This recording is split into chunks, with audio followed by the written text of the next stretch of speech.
Hello student, जैसा कि आप जानते हैं हम यहाँ पढ़ रहे हैं 10th एनसीईआरटी का मैथ और हमारा अध्याय चल रहा है 5.2 एक्सरसाइज तक हमने कंप्लीट कर लिया है। अगर आपने अभी तक नहीं देखा है तो जाकर वीडियोस में देख लीजिए। आज हमारी एक्सरसाइज जो चलेगी वो चलेगी 5.3, जिसमें हमें पढ़ना है बेटा n पदों का योग, यानी जो हमारी एपी है, जो हमारी समांतर श्रेणी है, उसके n पदों का योग किस प्रकार निकाला जाता है। पिछली वाली श्रेणी में हम nवा पद निकाल रहे थे। क्या निकाल रहे थे? nवा पद। अब हमें n पदों का योग निकालना है। क्या निकालना है? n पदों का योग। तो बेटा n पदों का योग को हम बोलते हैं बेटा सम। ठीक है, सम बोलते हैं, इसलिए उसका फॉर्मूला होता है हमारा एस एन। वहां हमारा ए एन होता था, यहां हमारा एस एन होता है। S n n upon two a plus N minus one into D.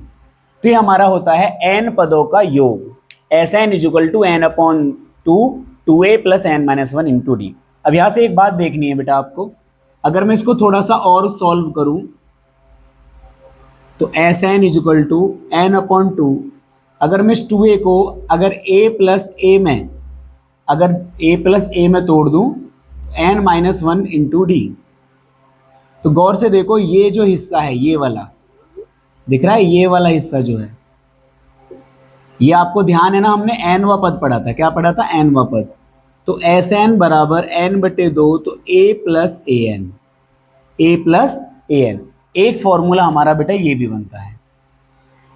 जब हमें, अगर गौर से देखो, a का मान, n का मान, d का मान सब पता हो तो हम इस वाले रूल को फॉलो कर सकते हैं। जब हमें d का मान ना पता हो, सार्वधातुक ना पता हो, तो हम इस वाले रूल को फॉलो कर सकते हैं। अभी तुम्हें इस a n को भी समझना पड़ेगा। a n तुम्हें पता है किसी भी श्रेणी का कोई सा भी पद a n हो सकता है, लेकिन अगर यदि किसी श्रेणी में सिर्फ n पद है, मान लो कि यदि किसी श्रेणी में केवल n पद हैं, तो जो an है, क्या है? an उस AP का अंतिम पद होगा, उस AP का अंतिम पद होगा। यदि किसी श्रेणी में बेटा केवल n पद हैं, जैसे मान लो 50 पद हैं या सिर्फ 51 पद है, कह रहा है कि श्रेणी में सिर्फ 51 पद हैं, तो 51 जो होगा वो 51 होगा ना। 51 पद को क्या बोलेंगे? 51। तो यानी अगर किसी श्रेणी में केवल n पद हैं तो उसका जो an है वो उसका अंतिम पद हो जाएगा, यानी an जो है वो l के बराबर हो जाएगा। मैंने कहा था प्रत्येक an l नहीं होता है, लेकिन सिर्फ अंतिम पद जो होता है, डायरेक्ट अंतिम पद जो होता है वो an होता है। लेकिन कब होता है? जब उस श्रेणी में केवल n पद हो, तो an जो है उस श्रेणी का अंतिम पद यानी l होगा। उस हिसाब से ये रूल जो बनेगा वो इस तरीके से बनेगा, एस एन बराबर n बटे दो a प्लस l। यदि किसी श्रेणी में केवल a का मान यानी प्रथम पद और अंतिम पद दिया है और n का मान दिया है, तो इस तरीके से ये फॉर्मूला काम कर सकता है।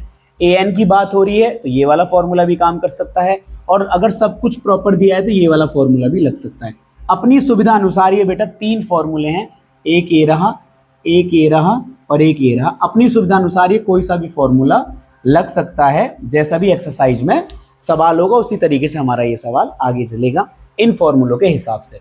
तो हम चलते हैं अपनी एक्सरसाइज पर, एक्सरसाइज के पहले सवाल पर।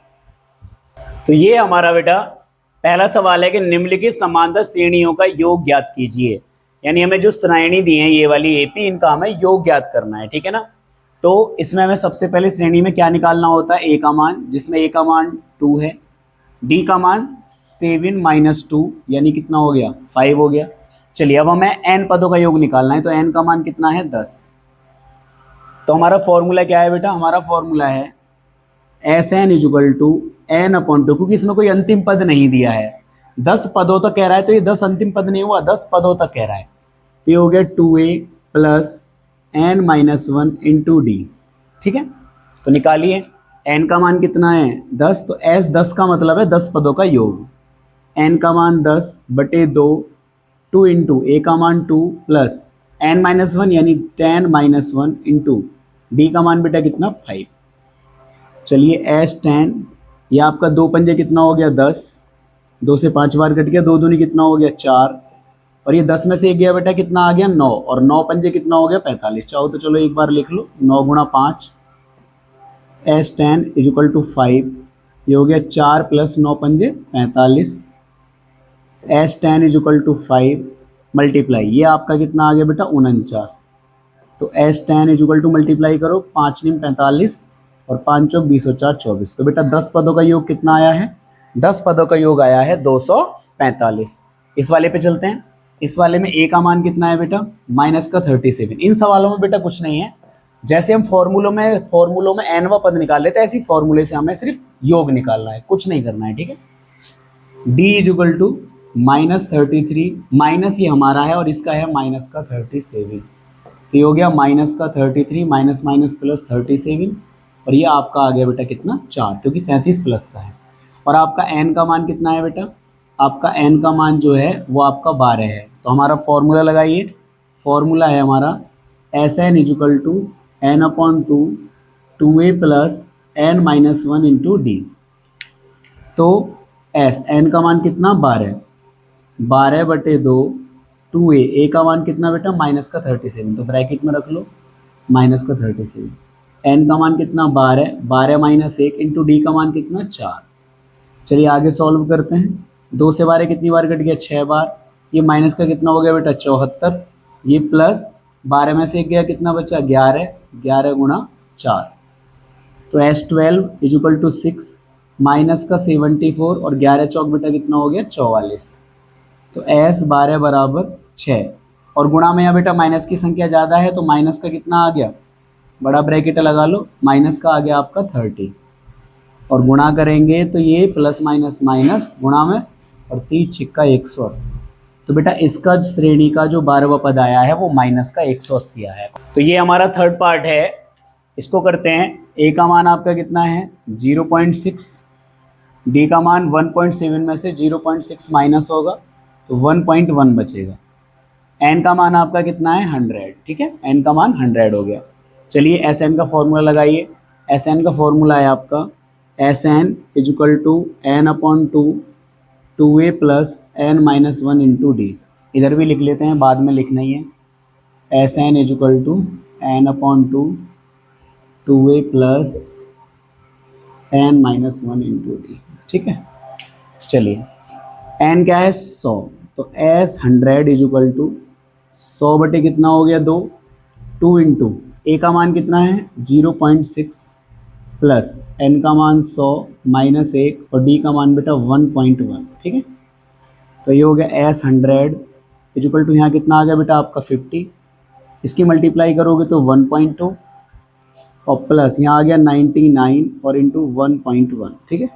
चलिए मल्टीप्लाई कीजिए। एस 100 यहाँ आपका 50, यहाँ आपका 1.2 मल्टीप्लाई कीजिए। 11 निम्मा 99, 11 निम्मा 99 और 9 108। एक बार सही से लिख लेते हैं, 1089। दशमलव एक अंक बाद लगेगा तो हो गया आपका एस 100 इजुकल टू 50। 1.2 और 108.9 जोड़ लीजिए, 108.9 और 1.2, 9 और 2 11, 8 और 1 9 और 1 10, 110.1। तो यहाँ मल्टीप्लाई का साइन लगा लेते हैं क्योंकि ये निकल के ही आएगा। तो एस 100 तो 5 एकम 5 0, 5 एकम 5, 5 एकम 5 और 1 0 पीछे और दशमलव के बाद एक अंक तो यहाँ 0 आ जाएगा। तो यानी आपका एस 100 का जो मान आएगा वो आएगा 5505। कितना आएगा? 5505, ठीक है। चलिए इस पे चलते हैं। ए का मान आपका कितना है? ए का मान 1/15, बी का मान 1/12 में से 1/15 क्या होगा? माइनस। तो एलसीएम कितना आएगा? 15 दूनी 30, 15 तिया 45, 15 चौका 60, तो 12 पंजे 60, 5 एकम 5, 15 चौका 60, 4 एकम 4। तो डी का मान आया 1/60 और एन का मान आपको कितना दिया है? 11। तो चलिए स्टार्ट करते हैं।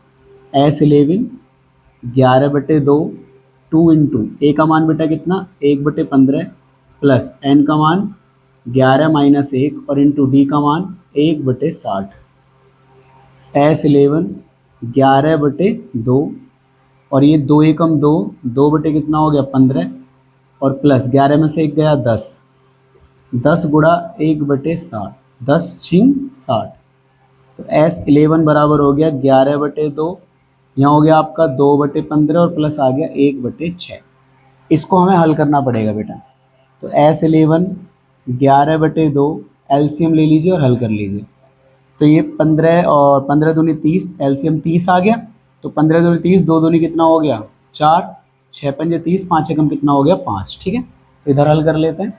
तो ये हमारा आ गया S11 बराबर 11/2 और यहाँ सीधा मल्टीप्लाई में ही आ गया 4 और 5 हो गया 9 और 9 बटे कितना हो गया 30। ठीक है, अब गौर से देखेंगे 3 तिया 9 और 3 धाई 30। ये आ गया S11 बराबर 11 तिया 33 और 10 दूनी 20, तो 33/20। तो चलते हैं अपने बेटा, ये हमारा आंसर आ गया 33/20। तो चलते हैं अपने अगले दूसरे सवाल पर। ये है बेटा हमारा दूसरा सवाल। दूसरे सवाल में कह रहा है कि नीचे दिए हुए योगफल ज्ञात करो। ये हमको योगफल दिए हैं, ठीक है ना। तो गौर से देखेंगे अंतर हमारा एपी के अंदर हमसे योगफल पूछ रहा है, तो हमें ए का मान लिखना पड़ेगा। ए का मान हमारा 7 है। डी का मान देखिए 10 सही 1/2 में से हमें क्या घटाना पड़ेगा 7।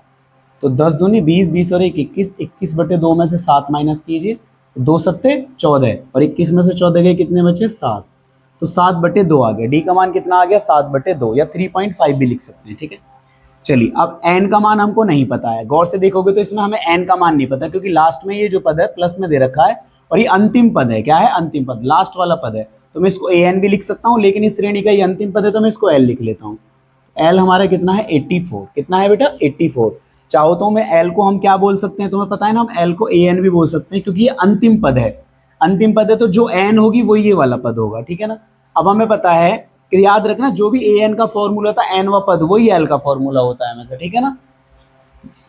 तो हमें ए एन 84 दिए, इसमें एन की कमी है। गौर से देखो, मैं अगर इस रूल से निकालूंगा इसको, तो ए का मान पता है, एल का मान पता है या ए एन मान लो, लेकिन मुझे एन का मान नहीं पता है। तो एन का मान निकालने के लिए ए एन का रूल लगाना पड़ेगा। ए एन का रूल क्या है बेटा, a plus N minus 1 into d बराबर 84। चलिए ए का मान आपका कितना है बेटा 7, प्लस थोड़ा इधर कर लेते हैं, फिर जगह नहीं बचेगी इधर। ठीक है ना, इधर कर लेते हैं। हमें पता लग गया कि ए एन या एल मान लो हमें 84 दिया है। ए एन और एल का एक ही फॉर्मूला होता है, a plus N minus 1 into d बराबर हमको कितना दिया है 84।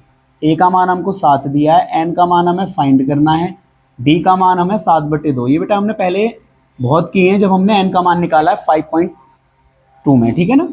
तो 7 हो गया, प्लस 7 उधर माइनस में चला जाएगा, तो इधर बच गया एन माइनस 1 इंटू 7/2 और 84 माइनस 7।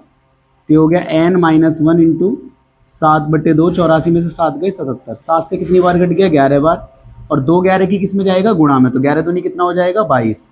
तो एन माइनस 1 2 गुणा 11 हो गया, तो एन माइनस 1 बराबर 22 हो गया, और एन बराबर 22 के प्लस में चला गया 1, तो एन बराबर आ गया 23। तो एन का मान अब हमें मिल चुका है।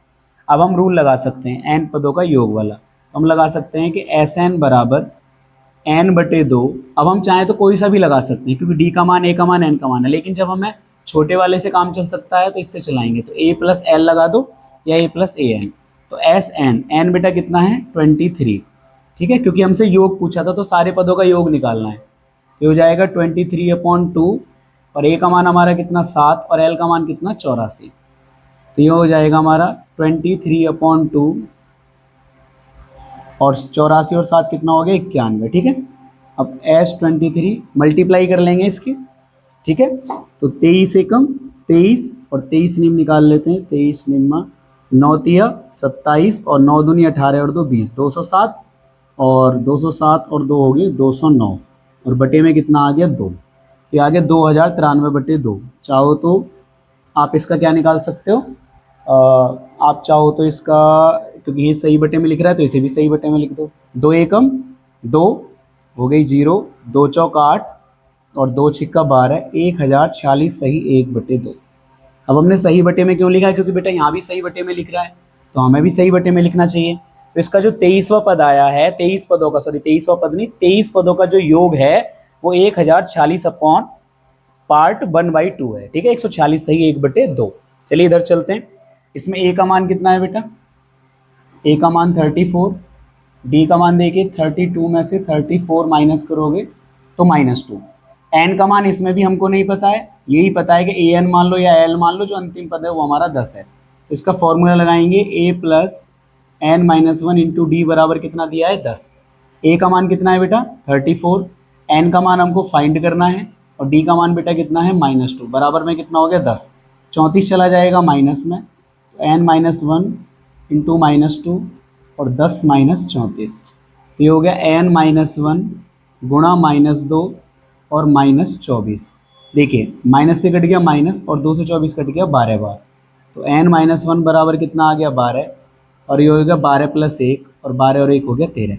यानी हम बेटा ऐसे सवालों में हम क्या कर रहे हैं, सबसे पहले जिसमें अंतिम पद भी दिया है, n का मान नहीं दिया, तो सबसे पहले हम अपनी 5.2 एक्सरसाइज के nवें पद के रूल से n का मान निकाल लें, और n का मान निकालने के बाद हम तुरंत क्या निकाल देते हैं Sn, और Sn का फॉर्मूला है n/2 और a + l। ठीक है, तो मैं 13 पद है, n का मान 13 है, तो S 13/2 और a का मान बेटा कितना है 34 और l का मान कितना है 10, तो S 13 बराबर 13/2, 34 और 10 कितना हो गया 44, 2 से 44 कितनी बार कट गया 22 बार, तो S 13 बराबर आ गया 13 × 22, तो मल्टीप्लाई कर दीजिए, 13 दूनी 26 और 13 दूनी 26 और 2 कितना हो गया 28, तो S 13 का मान आ गया बेटा 286। तो इस तरीके से बेटा इसमें हमने क्या किया, सबसे पहले n का मान फाइंड किया है, उसके बाद हमने इस वाले रूल से या इस वाले कुछ भी मान लो, l मान लो an मान लो, दोनों बात एक ही है, बस इतना है कि जो अंतिम पद है वो l है और an भी है, दोनों माना जा सकता है। an सारे पद होते हैं लेकिन अंतिम पद l होता है, तो l का रूल भी यही होता है, यानी याद रखना है जो l का फॉर्मूला है वो भी यही होता है, a + n - 1 × d, क्योंकि ये भी l भी an का ही रूप है। समझ में आ गई मेरी बात? तो इस तरीके से बेटा आपका पहला और दूसरा सवाल खत्म होता है दूसरे का। अब चलते हैं आखिरी थर्ड पार्ट पर। बेटा ये है हमारा दूसरे का लास्ट पार्ट, थर्ड पार्ट, जिसमें हम फिर से a का मान लिखेंगे। a का मान हमारा -5 हो जाएगा, d का मान -8 और ये -5 है। ठीक है, तो -8 और -5, तो ये -8 माइनस माइनस प्लस, तो ये माइनस का कितना आ गया 3 आ गया। n का मान हमको पता नहीं है, लेकिन an बोलते हैं जिसको और l बोलते हैं, उसका मान -230 है। चलिए हमें इसका रूल लगाना है, तो a + n - 1 × d बराबर 230, क्योंकि हमें n का मान फाइंड करना है। a का मान आपका कितना है, a का मान है -5 प्लस n - 1 × d का मान बेटा कितना है, d का मान है आपका -3, और ये हो गया यहाँ माइनस लगाना भूल गए, -230 -5 को इधर लेके जाइए, तो ये हो गया n - 1 × -3 -230, और ये क्या हो गया +5, तो n - 1 गुणा -3, ये माइनस का क्या हो गया 225। ठीक है, माइनस का 225, देखो माइनस से कट गया माइनस, क्योंकि यहाँ गुणा में है ये, और 3 से कट गया 75 बार। ठीक है, 3 × 7 = 21, 3 × 5 = 15, तो ये हो गया n - 1 बराबर 75, तो n बराबर हो गया 75 + 1 बराबर कितना हो गया 76, तो n का मान आपका कितना हो गया बेटा 76 हो गया। अब हम निकाल लेते हैं S 76, तो हमारा फॉर्मूला है Sn = n/2 a + l। n का मान कितना है 76, तो 76/2, a का मान आपका कितना है -5 प्लस l का मान बेटा आपका कितना है -230। ठीक है, तो ये हो गया S 76, और ये हो गया 38 बार कट गया, और ये आपका -5 प्लस माइनस माइनस 230, तो ये हो गया S 76 बराबर 38, और ये आपका आ गया माइनस का 235। अब 38 की 235 में मल्टीप्लाई कर लीजिए, 235 में 38 की मल्टीप्लाई कर दीजिए, 8 × 5 = 40, 8 × 3 = 24 और 4 = 28, और 8 दूनी 16 और 2 18, 3 × 5 = 15, 3 × 3 = 9 और 1 10, 3 दूनी 6 और 1 7, तो 0, 8 और 5 13, 8 और 1 9 और 7 और 1 8, ये हो गया 8930, ये हो गया माइनस का 8930। तो इस तरीके से बेटा हमारा ये वाला सवाल भी हो गया है। कुछ नहीं करना है, इसमें थोड़े माइनस के हैं, उससे कोई फर्क नहीं पड़ता। हमें तो सबसे पहले क्या निकालनी है, a का मान निकालना है, d का मान फाइंड करना है, और फिर उसके बाद हमें n का मान फाइंड करना है, और n का मान फाइंड करने के बाद हम आराम से इस वाले रूल से या इस वाले रूल से आराम से निकाल सकते हैं। तो इस तरीके से बेटा हमारा पहला और दूसरा सवाल 5.3 एक्सरसाइज का खत्म होता है। अब जो तीसरा सवाल है उसमें बेटा 10 पार्ट है, और जो कि मेन पार्ट है, ऐसे समझ लीजिए पूरे चैप्टर की नींव है वो आपके 3 के जो 10 पार्ट हैं, तो उनको हम नेक्स्ट वीडियो में सिंगल वीडियो में लेके आएंगे, सिर्फ तीसरा सवाल पढ़ाएंगे उसमें। तो मिलते हैं अगली वीडियो में। अगर अब आपको हमारी वीडियोज पसंद आ रही हैं तो हमारी वीडियोज को शेयर कीजिए, हमारे चैनल को सब्सक्राइब कीजिए, मिलते हैं अगली वीडियो में, धन्यवाद।